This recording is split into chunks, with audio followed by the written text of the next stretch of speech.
Two babies were fussy every single day of their first year. One grew into a toddler who calmed down in minutes when upset. The other grew into a preschooler who fell apart at the smallest change in routine, and nobody could figure out why. The difference wasn't temperament, it was how much their nervous systems were quietly overloaded before they'd even learned to sit up. Researchers call this sensory flooding, and it's not about loud noises or bright lights the way most parents assume. It's about how many things a baby's brain has to process at once, long before that brain has the wiring to sort any of it out. Stay with me until number 4, because that one explains why some babies seem fine all day and then completely unravel at 6 p.m., and it has nothing to do with being overtired. Here's the first way it happens, and it's almost invisible. Picture a baby lying on a playmat while the TV murmurs in the background. A sibling shrieks nearby, and a phone buzzes on the counter. None of it is loud enough to bother an adult. But Dr. Nathan Fox at the University of Maryland has spent decades tracking amygdala reactivity in infants. And his research shows that a baby's threat detection system is essentially running at full sensitivity with almost none of the filtering an older brain has. Every one of those small sounds registers as a small alarm.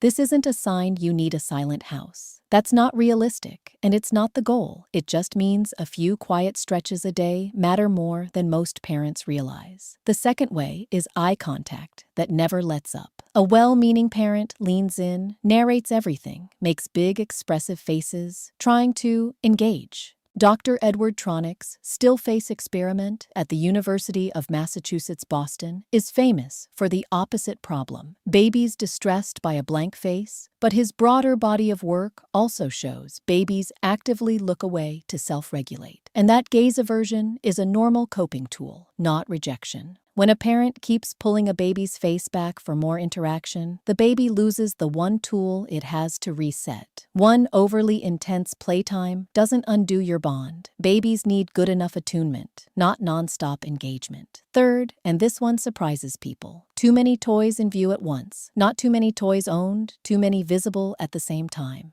A shelf of bins, a floor scattered with options, a mobile spinning above a busy rug. Dr. Carolyn Rovey-Collier's infant memory research at Rutgers found that infants form associations with their environment far faster than we assume, which means a visually cluttered space is constantly asking a baby's brain to sort, tag, and half-remember dozens of objects at once. This isn't about buying fewer toys. It's about how many are out at any given moment. Fourth, and this is the one worth staying for, is stacked transitions. Bath, then a diaper change, then tummy time, then a car ride, back to back with no pause. Dr. Beatrice Beebe at Columbia has spent years filming parent-infant interactions frame by frame, and her work shows babies need recovery time between shifts in state, not just between activities. A body that's still physiologically catching up from the bath gets no chance to settle before the car seat clicks in.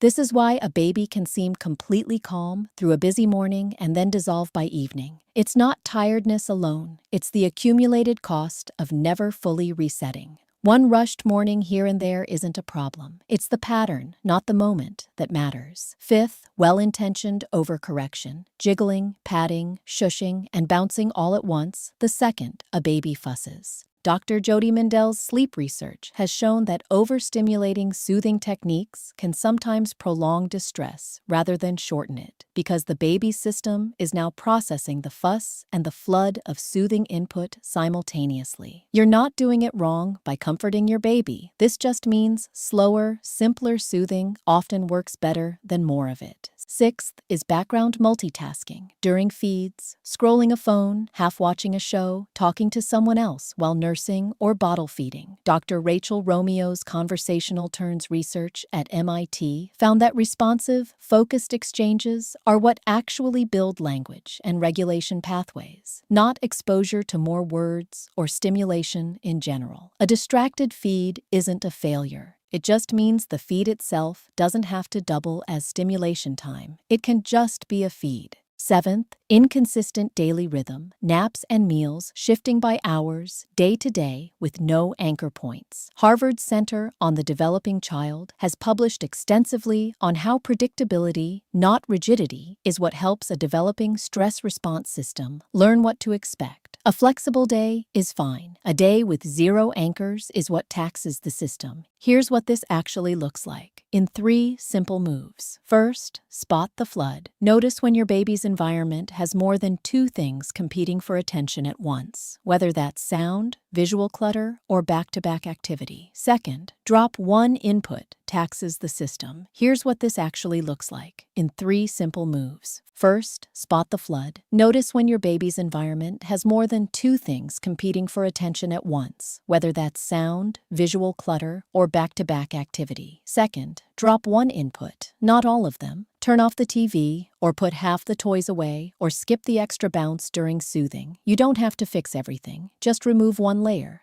Third, build in a pause. 5 quiet minutes between transitions, a few minutes of nothing between the bath and the car seat, one stretch of the day with no new stimulation at all. That's it. Notice the flood, drop one layer, build in a pause. Now zoom out for a second. There are apps that promise to track every stimulation window, every optimal activity, every developmental milestone down to the day. But an app cannot notice that your baby's shoulders just tensed up during a noisy grocery run. It cannot feel the shift in your baby's breathing and quietly dim the room. Only a present parent, standing right there, can read that moment and respond to it in real time. No subscription, no flashcard set, no milestone tracker can do that. That's not a consolation prize. It's the actual advantage you have that no product can replace. So here's the thing about that first baby, the one who grew up able to calm down in minutes. Nobody gave that baby a perfectly quiet, perfectly curated environment. Somebody just noticed, sometimes, when it was too much, and pulled one thing away. That's the whole difference. Not a flawless childhood.